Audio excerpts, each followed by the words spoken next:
सभी विद्यार्थियों और मित्रों को मेरा नमस्कार। भारतीय इतिहास श्रृंखला के व्याख्यान 19 के साथ मैं आपके समक्ष उपस्थित हूं। आज हम भारतीय इतिहास के अंतर्गत जिस विषय बिंदु पर अपना व्याख्यान प्रारंभ करने जा रहे हैं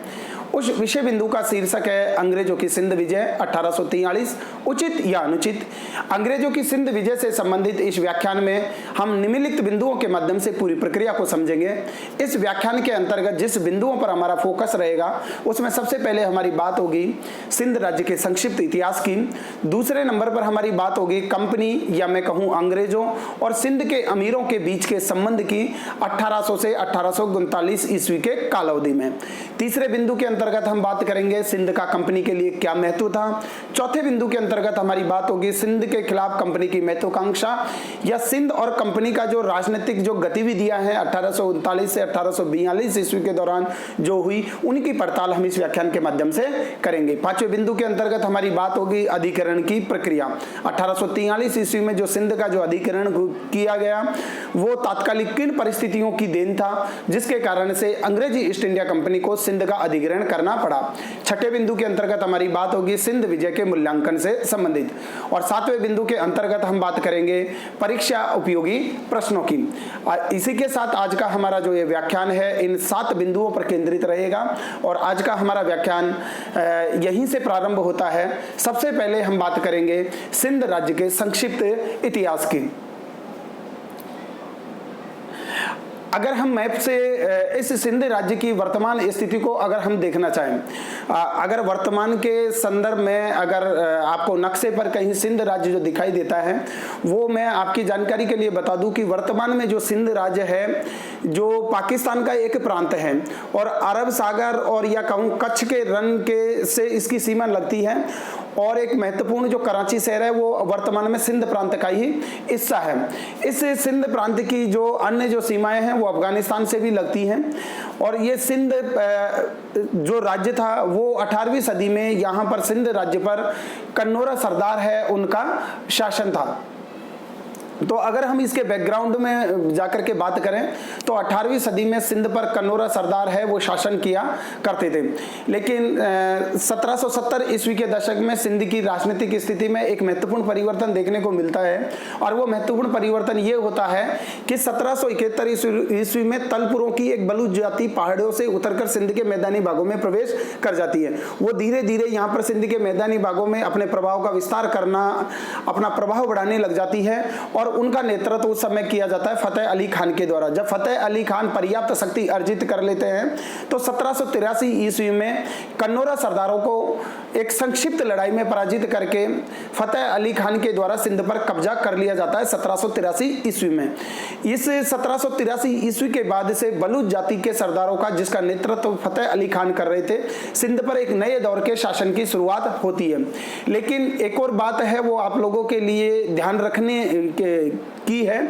कि सिंध पर हमेशा से अफगानिस्तान के जो शासक थे उन्होंने अपना दावा जताते रहे और वो अक्सर उनके अधिकार क्षेत्र में आता और जाता रहा। तो जब सिंध के जो शासक थे वो और जब बलूच जाति के फतेह अली खान के द्वारा जब सिंध पर अपना कब्जा कर लिया गया और सिंध पर वो शासन करने लगा तो उस समय अफगानिस्तान के शासक जो दुर्रानी थे उन्होंने अफगानिस्तान के दुर्रानी शासकों के द्वारा सिंध पर अधिकार का दावा प्रस्तुत किया गया, लेकिन फतेह अली खान ने सिंध पर एक विनम्रता के माध्यम से दुर्रानी शासकों से सिंध पर अधिकार करने का दावा है वो प्राप्त कर लिया और फतेह अली खान को शायद जो सिंध पर अधिकार का जो दावा है वो दुर्रानी शासकों के द्वारा इसलिए भी समर्थित हो गया था क्योंकि कहीं ना कहीं फतेह अली खान का जो संबंध है वो अफगानिस्तान से था। तो फतेह अली खान के द्वारा दुर्रानी शासकों से जब अनुमोदन सिंध के संदर्भ में प्राप्त कर लिया गया तो उसके बाद में उसने सिंध की प्रशासनिक व्यवस्था की ओर ध्यान दिया और फतेह अली खान के अधीन सिंध में एक नई प्रकार की राजनीतिक व्यवस्था की शुरुआत हुई। लेकिन फतेह अली खान को जब दुर्रानी शासक ने सिंध के शासक के रूप में अनुमोदित किया या सिंध पर शासन करने का अधिकार दिया और दुर्रानी शासकों ने सिंध पर से अपना दावा त्याग दिया तो उसके साथ एक शर्त फतेह अली खान को माननी थी दुर्रानी शासकों की।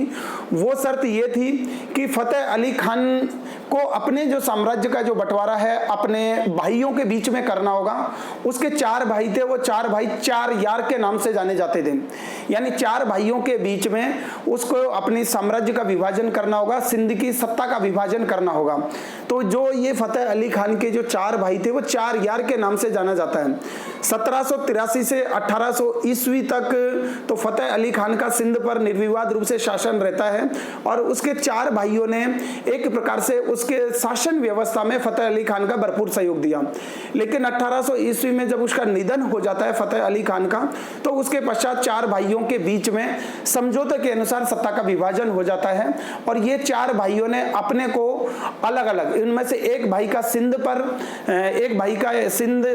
नामक जो क्षेत्र है उस पर राजनीतिक प्राधिकार स्थापित हो जाता है। इसके अलावा एक का हैदराबाद में, एक का इसके अलावा बक्कर में और एक का शिकारपुर में। इस प्रकार 4 भाइयों के बीच में इन सिंध से संबंधित 4 इलाकों की प्रशासनिक व्यवस्था का जिम्मा है वो चला जाता है। ये 4 भाई बाद में सिंध के अमीर के नाम से जाने गए। तो हम ये कह सकते हैं कि अमीरों की सत्ता का जो प्रारंभ है वो 1800 ईस्वी से प्रारंभ होता है। जब कभी एग्जाम में ये अक्सर हम पढ़ते भी हैं और एग्जाम में ये क्वेश्चन पूछा जाता है कि सिंध के अमीरों के हाथ में सत्ता प्रारंभ होगी, तो सिंध के अमीरों के हाथ में सत्ता प्रारंभ होने का तात्पर्य ये फतेह अली खान के 4 भाई थे जो फतेह अली खान की मृत्यु के बाद जिनके बीच में सिंध साम्राज्य का विभाजन हुआ और ये जो 4 भाई वो 4 यार के नाम से जाने जाते थे। जब ये सिंध के अलग अलग प्रशासनिक क्षेत्रों पर इनका शासन होने लगा तो ये सिंध के अमीर के नाम से जाने गए। तो इस प्रकार सिंध में 4 अमीरों का आविर्भाव होता है। ये हम कह सकते हैं सिंध में अमीरों की सत्ता का प्रादुर्भाव होता है फतेह अली खान की मृत्यु के बाद। अगर हम ये बात करें कि कंपनी और अमीरों के बीच के संबंध कैसे थे 1800 से और 1839 ईस्वी के बाद, तो सबसे पहले हम कंपनी के सिंध के संदर्भ में कुछ इतिहास को जान लेते हैं कि क्या कंपनी ने 1800 से भी पहले कभी सिंध में उसी प्रकार के कोई व्यापारिक केंद्र स्थापित करने का प्रयास किया था जिस प्रकार से उन्होंने भारतीय उपमहाद्वीप के शेष भागों में अपनी व्यापारिक कोठियां स्थापित की थी। तो जब हम सिंध के इतिहास में जाकर के जब हम नजर डालते हैं तो हमें ये जानकारी मिलती है कि कंपनी ने प्रारंभ में सिंध के थट्टा नगर में अपनी फैक्ट्री खोली थी। सबसे पहले यानी 1774-75 ईस्वी में कंपनी ने सिंध के थट्टा नगर में अपनी फैक्ट्री खोली थी, लेकिन विभिन्न प्रकार के जब उस पर टैक्स लगा दिए गए और उसको उस प्रकार से व्यापार करने की सुविधाएं जब नहीं दी गई तो कंपनी ने अपनी थट्टा की फैक्ट्री को 1792 ईस्वी में बंद कर दिया, क्योंकि उस समय कंपनी इतनी शक्तिशाली नहीं थी और ना वो सिंध के मामलों में उलझना चाहती थी। तो कंपनी की जो प्रारंभिक एंट्री है वो एक प्रकार से 1775 ईस्वी में सिंध की थट्टा नगर में वो अपनी फैक्ट्री स्थापित करती है, लेकिन राजनीतिक सुविधाओं का जब उसे लाभ नहीं मिला और उसके पक्ष में जब कुछ व्यापारिक सुविधाएं बहाल नहीं हुई तो 1792 ईस्वी में उसने अपने इस व्यापारिक केंद्र को बंद कर दिया। 1800 ईस्वी में सिंध में अमीरों की सत्ता का प्रारंभ होता है। जैसा कि मैंने कहा कि फतेह अली खान के 4 भाई जो 4 यार के नाम से जाने जाते थे और जब उनमें अलग अलग इलाकों में उन्होंने अपनी की सत्ता प्रारंभ हुई तो ये ही 4 भाई है सिंध के अमीर के नाम से जाने गए। उस समय अंग्रेजी ईस्ट इंडिया कंपनी है वो लॉर्ड वेलेस्ली के अधीन है। सहायक संधि प्रथा के माध्यम से तेजी से उसका विस्तार हो रहा था और उसी समय पूरी दुनिया में फ्रांसीसी क्रांति और फ्रांसीसी क्रांति के ध्वजवाहक नेपोलियन बोनापार्ट ने जिस प्रकार से यूरोप के देशों में विजय अभियान प्रारंभ किया था, न केवल यूरोप के देशों में विजय अभियान प्रारंभ किया था बल्कि अफ्रीका तक भी उसकी कुछ महत्वपूर्ण अभियान हुए थे और उससे ये लगने लगा था कि अफ्रीका के बाद है नेपोलियन बोनापार्ट जिस गति से यूरोप के देशों को पराजित किया है तो हो सकता है कि वो फारस के रास्ते से या अफगानिस्तान के रास्ते से वो भारत पर भी आक्रमण कर सकता है और भारत को भी अपने प्रभाव क्षेत्र में ले सकता है। लेकिन अगर भारत को अपने प्रभाव क्षेत्र में लेगा तो जैसा कि पूरी दुनिया में विदित था कि इंग्लैंड और फ्रांस की एक वैश्विक शत्रुता थी और हमेशा एक दूसरे को शत्रु के रूप में देखते थे। तो नेपोलियन बोनापार्ट अगर इंडिया में आते हैं तो वो वहां पर सबसे पहले ईस्ट इंडिया कंपनी के जो भी राजनीतिक प्रभुता स्थापित की है, जो भी व्यापारिक एकाधिकार जो ईस्ट इंडिया कंपनी को भारत में मिले हुए हैं और जिस प्रकार से ब्रिटिश साम्राज्य भारत में स्थापित हो रहा है, उसकी प्रक्रिया जारी है, उस पर कहीं ना कहीं विराम लग जाएगा। तो लेकिन इन्हीं परिस्थितियों से बाध्य होकर के तत्कालीन भारत के जो बंगाल के गवर्नर जनरल थे लॉर्ड मिंटो, 1807 में उनको बंगाल के गवर्नर जनरल बनाया गया। 1807 से 1813 ईस्वी तक लॉर्ड मिंटो बंगाल के गवर्नर जनरल रहते हैं। तो लॉर्ड मिंटो प्रथम ने फ्रांसीसी प्रसार के भय के कारण से उन्होंने ये उचित समझा कि सिंध के अमीरों के साथ एक मित्रता की संधि कर ली जाए और इसी के क्रम में 1809 ईस्वी में शाश्वत मित्रता की एक संधि पर हस्ताक्षर किए गए। इस संधि का महत्वपूर्ण प्रावधान ये था कि सिंध के अमीरों ने अंग्रेजी कंपनी को यह वचन दिया इस संधि के माध्यम से कि वो यहाँ पर किसी भी विदेशी को अपने सिंध में बसने की अनुमति नहीं देंगे, ना राजनीतिक गतिविधियों की करने की अनुमति देंगे, और अगर कोई फ्रांसीसी संकट पैदा होता है तो वो कंपनी के साथ मिलकर के इस संदर्भ में काम करेंगे। तो 1809 में तत्कालीन बंगाल के गवर्नर जनरल लॉर्ड मिंटो ने राजनीतिक यथार्थवाद का परिचय देते हुए सिंध के अमीरों के साथ एक शाश्वत मित्रता की संधि है वो करती है। और उसके अलावा ईस्ट इंडिया कंपनी ने सिंध के अमीरों को यह आश्वासन दिया कि कंपनी उसके आंतरिक मामलों में दखलंदाजी नहीं करेगी। ये उसी प्रकार का लॉलीपॉप था एक प्रकार से कंपनी के द्वारा सिंध के अमीरों को दिया गया, जैसा वो अन्य भारतीय राज्यों के संदर्भ में करते आ रहे थे। और जैसा कि मैंने कहा कि अंग्रेजी ईस्ट इंडिया कंपनी ने हर प्रकार के प्रक्रम को अपनाया, हर प्रकार की नीति का सहारा लिया, किसी भी प्रकार से हो उनको राजनीतिक सुविधाएं, उनका राजनीतिक संरक्षण, राजनीतिक प्रभुता विस्तारित होनी चाहिए। संधियों के प्रति उनकी इस प्रकार की निष्ठा नहीं थी। केवल वो संधियों के मार्ग पर तभी गए जब उनके लिए ऐसा करना अत्यंत बाध्यकारी हो गया या उस समय उनके पास इस संधि को करने के अलावा अन्य कोई विकल्प नहीं बचता था। तो उसी संदर्भ में 1809 ईस्वी में जो सिंध के अमीरों के साथ शाश्वत मित्रता की संधि की गई, उसको भी अंग्रेजी ईस्ट इंडिया कंपनी या प्रारंभिक अंग्रेजों की उसी रणनीति के संदर्भ में देखा और समझा जा सकता है। इसके अलावा लगातार 1809 से और 1831 तक अंग्रेजों और ईस्ट इंडिया कंपनी के बीच में यानी अंग्रेजों और सिंध के अमीरों के बीच में बहुत सौहार्दपूर्ण संबंध बने रहते हैं। लेकिन इसी दौरान क्या होता है कि 1813 से 23 ईस्वी के काल में लॉर्ड हेस्टिंग के गवर्नर जनरल रहते हुए ब्रिटिश शासन का सर्वाधिक प्रसार हो जाता है और अब केवल एक दो ऐसे राज्य थे यानी सिंध और पंजाब, इनके अलावा पूरा भारतीय उपमहाद्वीप एक प्रकार से प्रत्यक्ष और अप्रत्यक्ष रूप से वो ब्रिटिश संरक्षण में आ चुका था। यानी ईस्ट इंडिया कंपनी का शासन उन पर स्थापित हो चुका था, चाहे प्रत्यक्ष हो चाहे अप्रत्यक्ष। तो उनका अगला कदम था कि सिंध पर भी उसी प्रकार का राजनीतिक संरक्षण है वो स्थापित किया जाए या सिंध को भी उसी प्रकार से ब्रिटिश प्रभाव क्षेत्र के अंतर्गत लाया जाए, क्योंकि सिंध को जब तक विजित नहीं किया जा सकता तब तक हम पंजाब को भी नहीं जीत सकते।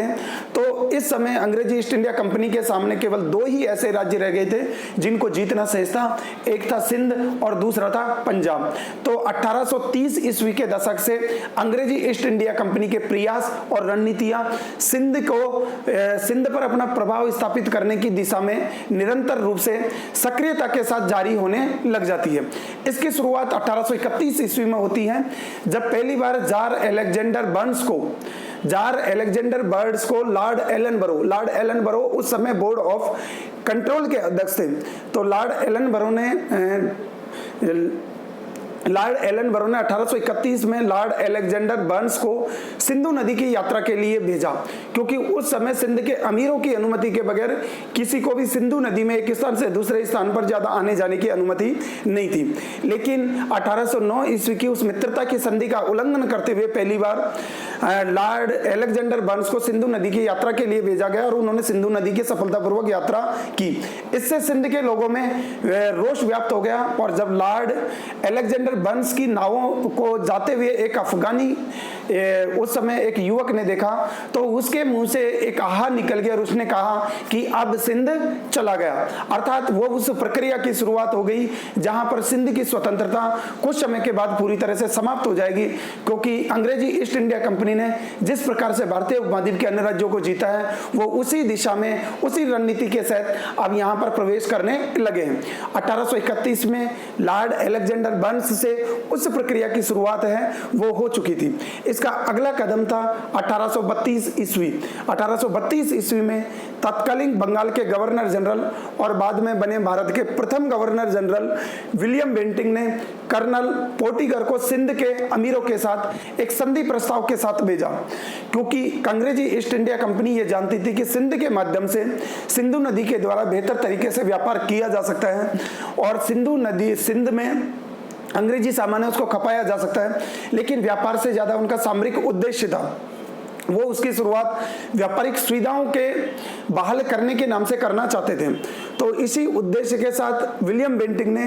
कर्नल पोर्टिगर को सिंध के अमीरों के साथ संधि का प्रस्ताव लेते हुए भेजा कि सिंध के अमीरों के साथ एक संधि की जाए, और सिंध के अमीरों को डरा धमका करके 1832 ईस्वी में एक संधि है वो करा ली गई। और उस संधि के तहत यानी 1832 ईस्वी में कर्नल पोर्टिगर जब सिंध गए तो उन्होंने सिंध के अमीरों को दबाव डाल करके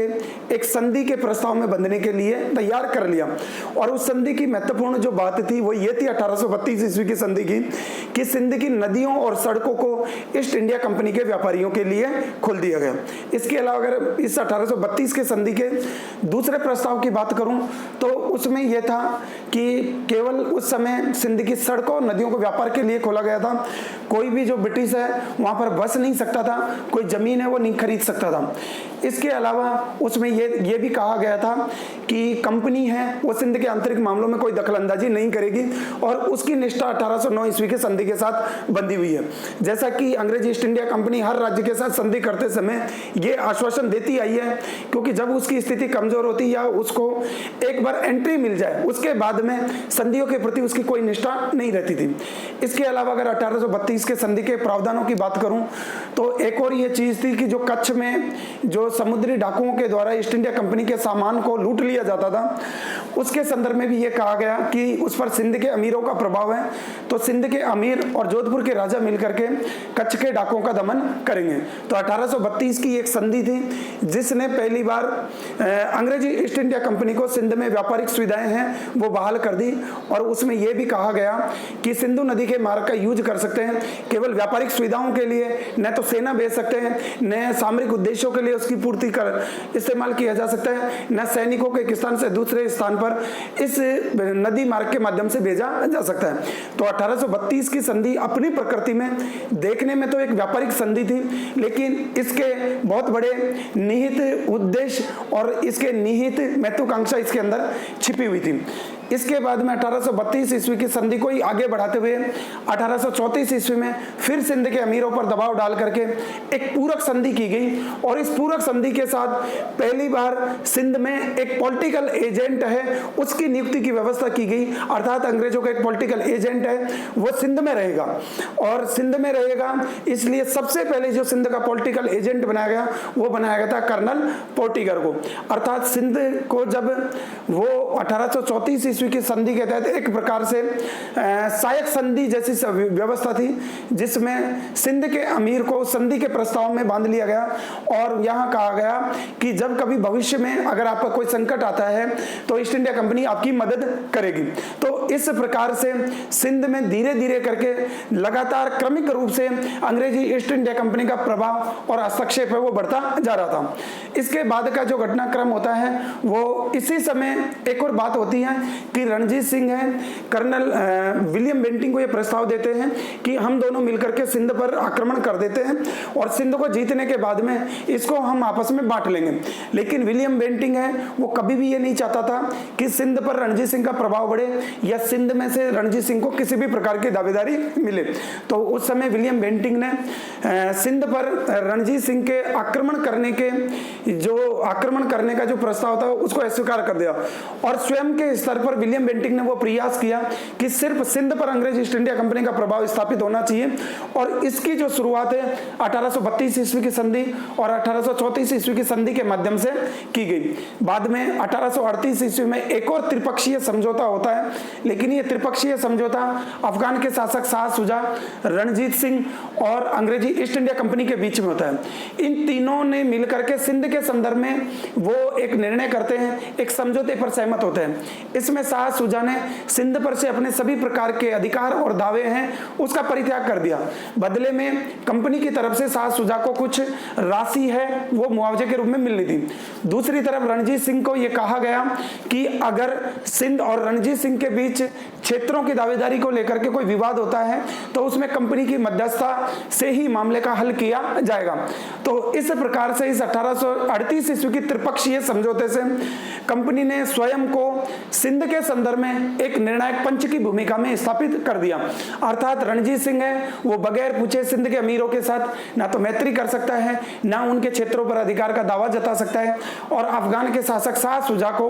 परमानेंटली रूप से, स्थायी रूप से सिंध पर दावे से पूरी तरह से पृथक कर दिया गया। तो अंग्रेज हैं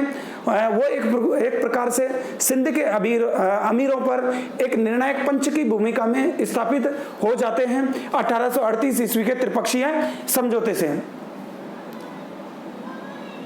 जब हम बात करते हैं इसी दौरान के घटनाक्रम की तो 1839 ईस्वी में, 1838 ईस्वी में एक और बात होती है कि उस समय के जो गवर्नर जनरल थे यानी ऑकलैंड उस समय गवर्नर जनरल थे। 1838 में एक बार फिर से यानी हैदराबाद के जो अमीर हैं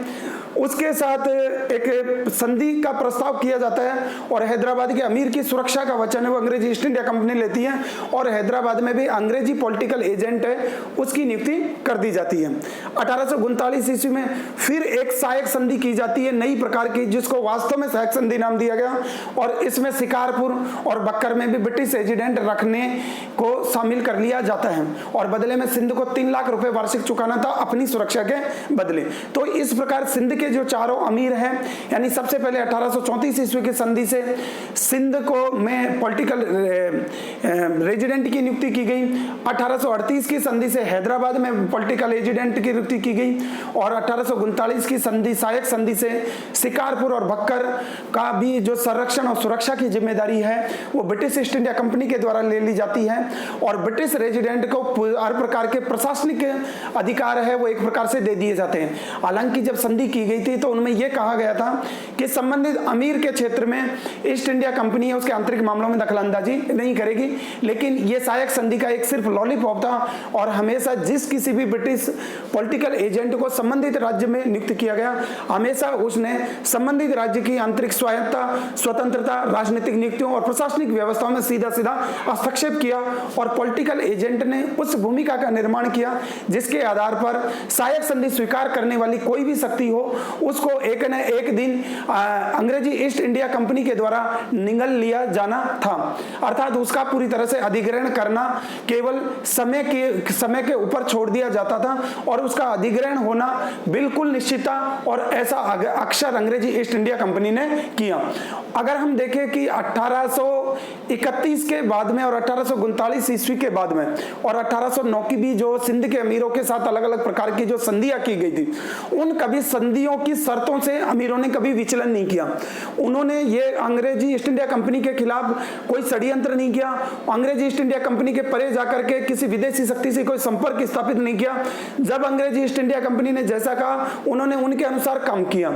तो हम ये कह सकते हैं कि सिंध के अमीर हैं वो पूरी तरह से संधियों के प्रति नैतिक रूप से ईमानदार थे, सच्चरित्र थे, उनकी सत्यनिष्ठा थी, उन संधियों के प्रति थी। उन्होंने किसी भी प्रकार का संधियों का कोई उल्लंघन नहीं किया, उनके मन में किसी भी प्रकार का विश्वासघात और षड्यंत्र की प्रवृत्ति नहीं थी। लेकिन इसके बावजूद भी सिंध के अमीरों को अलग अलग प्रकार के झूठे आरोप लगा करके उनकी स्वतंत्रता और स्वायत्तता का न केवल अधिग्रहण किया गया अपितु पूरे के पूरे सिंध राज्य को ब्रिटिश ईस्ट इंडिया कंपनी के द्वारा उसको निगल लिया गया या उसको प्रत्यक्ष ब्रिटिश शासित क्षेत्र के अंतर्गत शामिल कर लिया गया।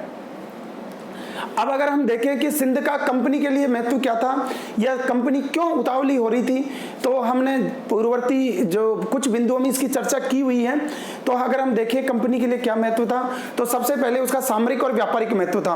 क्योंकि अगर रूस के प्रसार को रोकना है इस दक्षिण एशिया के क्षेत्रों में, तो सिंध वो इलाका था जिसके माध्यम से अगर अफगानिस्तान या ईरान में तक भी,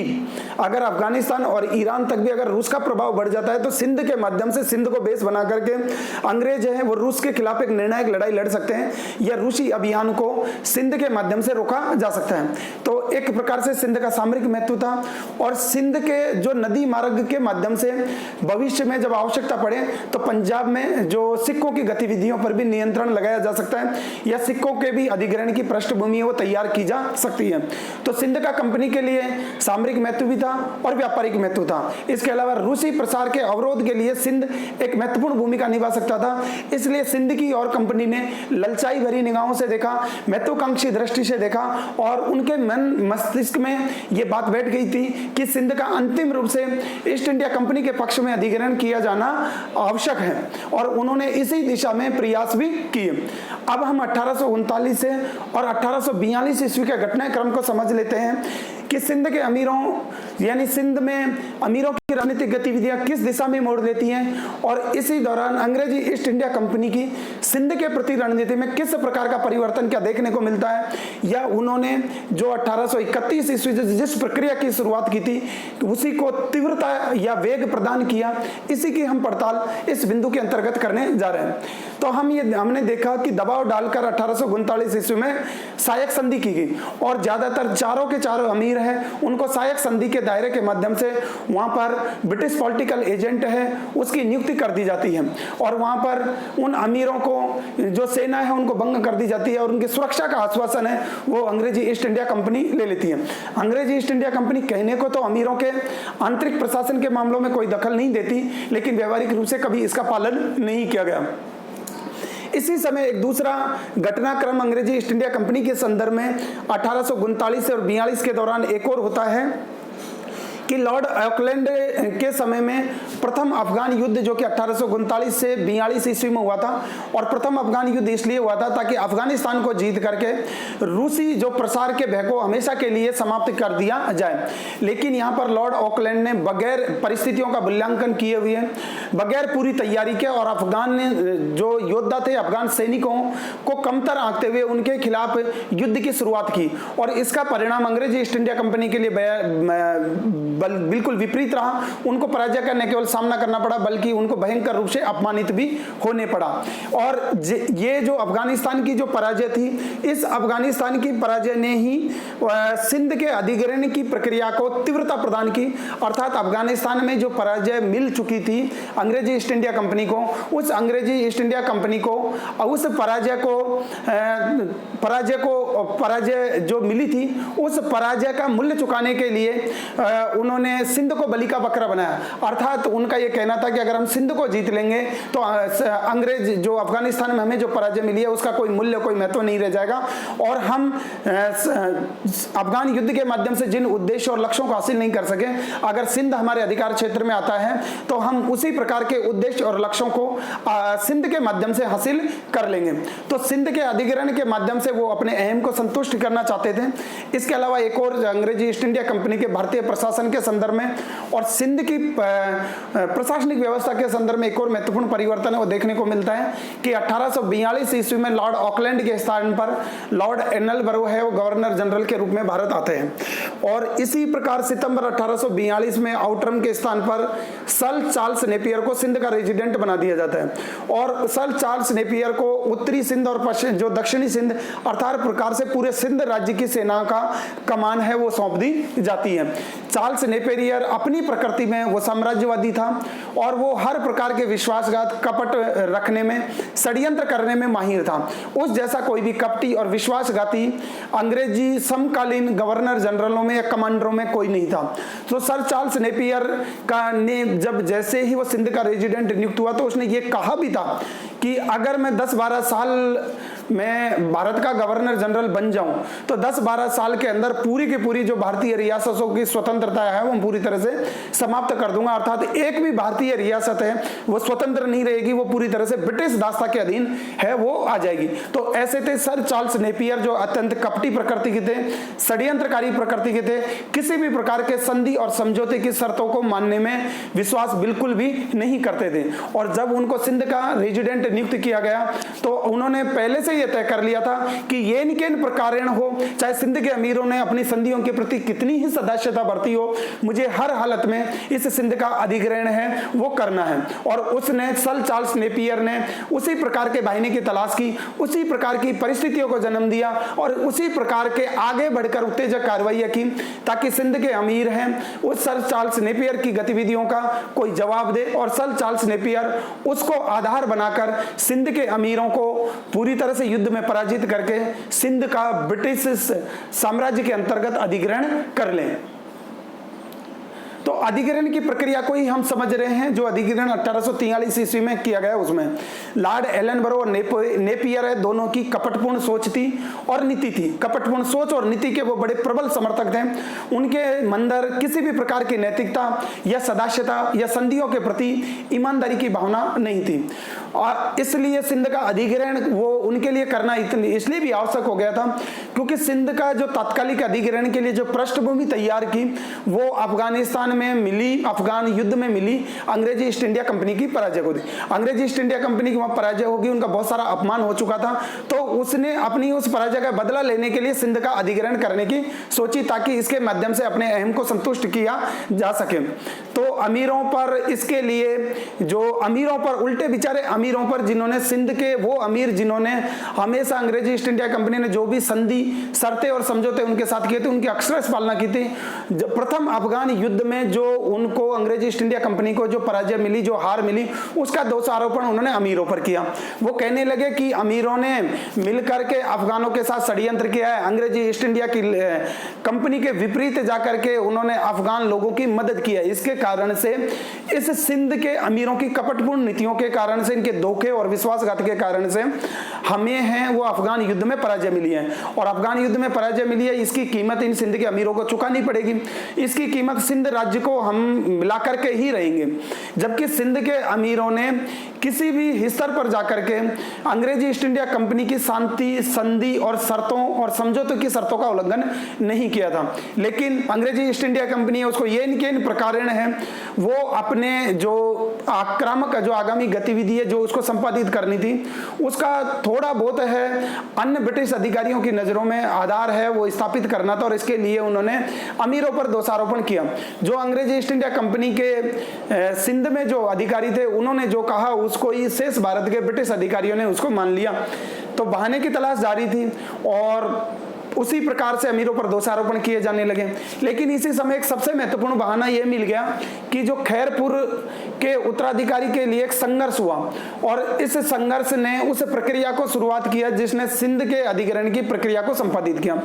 खैरपुर के उत्तराधिकारी का जो संघर्ष हुआ उसमें जो चार्ल्स नेपियर है उसने चार भाई जो पुराने जो सिंध के जो सरदार थे उनका समर्थन किया। चार भाइयों के जो भाई थे उनका समर्थन किया, न कि उनके बेटों का। उन्होंने कहा कि सिंध पर के अमीरों के रूप में जो स्थापित हो सकते हैं वो पुराने सरदार या अली जो फतेह अली खान के जो भाई है उनका ही अधिकार है, अन्य किसी का कोई अधिकार नहीं हो सकता। एक तरह से ये क्योंकि सिंध के अमीरों को उत्तराधिकार तय करने का अधिकार स्वयं को था, न कि अंग्रेजी ईस्ट इंडिया कंपनी को। तो जबरदस्ती चार्ल्स नेपियर ने